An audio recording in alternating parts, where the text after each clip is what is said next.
তো ভালোবাসো, আমাকে ছাড়তেছো না কেন? তুমি আমার সাথে যাবা? আচ্ছা আসো, কি আসো, কি আমার সাথেই থাকবে? আমি যেখানে যেতেছি সে সেখানে যায়। হঠাৎ করে আমাকে আমার প্রতি তার মালিকরা ডাকতেছে, কিন্তু সে আমার পাশে ডাকতেছে, সে যাবে আমার সাথে। আমি তো কখন এরকম দেখি নাই। মাশাআল্লাহ মাশাআল্লাহ। আচ্ছা, কি আসো আসো আসো আসো। সে আমাকে ভালোবাসে, আমি শুধু তাকে একটু আদর করছি।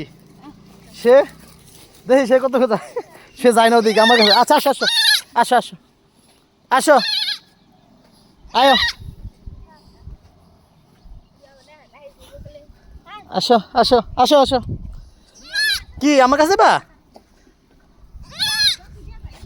আচ্ছা আমি তোমার দিয়া যাই, দাঁড়াও। তোমার ওই যে তোমার আম্মু রাখতেছে, আসো। তুমি আমার আমার পিছ ছাড়ো না, সবে আসবা।